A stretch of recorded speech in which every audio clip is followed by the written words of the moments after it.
So, a few months back, I shot my first movie.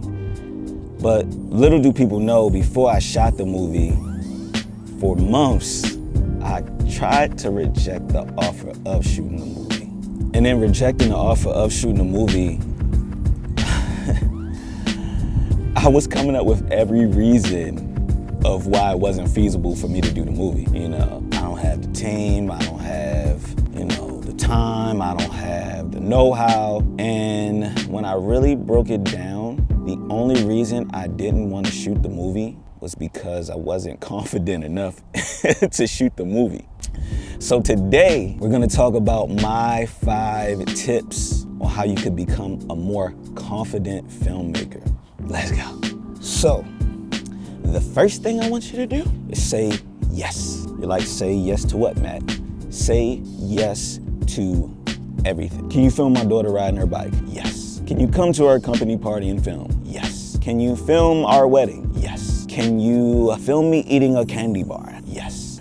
Yes. Yes, yes, yes, yes, yes. I want you to say yes, even though you may not know how to do it. And I'm gonna be honest, a lot of times when clients come to me and they ask for things, I have no idea how I'm gonna get them done, but I say yes. And typically what this does is forces me to figure it out. If there's some crazy lighting setup, or, I had a client who wanted to be hung upside down, I did not know how I was gonna do that. But saying yes forced me to do something that I really was scared to do and really wasn't confident in doing. Saying yes is probably one of the easiest things you can do to become more confident as a filmmaker. It's just gonna give you more experience. And then when that uncomfortable feeling goes away that you get whenever someone asks you to film something goes away, then you can tell them no. Second thing I want you to do, and this one is probably one of the more uncomfortable ones. I want you to embrace or even go looking for negative feedback. Now hear me out. Any negative feedback might, set you off or make you get shy about putting your work out there. But the more negative feedback you can get and improve, I'm not even gonna say negative feedback. You want more constructive criticism to the point where you can get comfortable with people telling you that they don't like something about your work, or that something could be better, or that something else could be added onto your work. Some people are gonna think that you suck at what you do. Some people are gonna think your videos are trash. Some people are gonna say things like they feel like you could have did something better. But that doesn't mean what they're saying is true. And it doesn't mean what they're saying is false. It just means that that's their opinion. And that actually leads into my third thing. Your work will never be perfect at all. A lot of times, especially in our world, consistency is gonna breed you better results than trying to be perfect is. It's crazy to think about. People are making a huge dent in this content creator community with their cell phones. Why? A lot of times those people are just more confident and more consistent. Cell phone ain't beating my A7, man. But at the same time, if they're putting out more videos than me, they're gonna beat me every time. And a lot of times, through your consistency, you will build better skills. You will improve. It's just the nature of the game.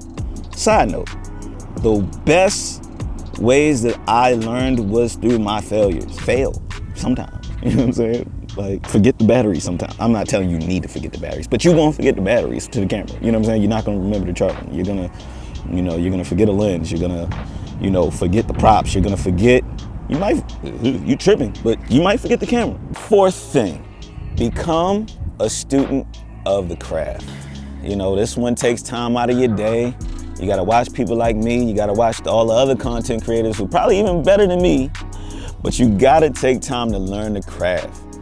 But knowing things off the top of your head and wanting to know these things off the top of your head, whether it be camera settings or details about lighting or details about the sound, you gotta embrace your education. You gotta become a student of the craft. You gotta be in love with the craft. I became way more confident once I understood what everything in this camera did. There's no excuse not to know or not be able to find out what these things are nowadays. So many resources, so many people you can look at. So my last tip, and to me, one of the most important, you gotta understand that this is a art form and it's all objective. Just like music is an art form, just like painting is an art form, just like cooking can be considered an art form. This is an art form. You gotta be comfortable with the painting that you create. You gotta be comfortable with the way you chef up your food. You gotta be comfortable with the way your song sounds. And you gotta be comfortable with the way your video looks. Do what you love. Create what you love. And a bonus tip. And a bonus tip. Subscribe to the channel because I'm gonna keep on being confident, you know what I'm saying? I'm out here at the park today and they looking at me like crazy, you know what I'm saying? Other people that done walk past while I shoot this video, they're like, why is this weirdo talking to a camera? There go a lady right there. Why is he talking to a camera? But at the end of the day, you know, nothing's gonna stop me from creating this content for you guys. And she look good too. Ooh. It's Matt Got Cameras, I'm out.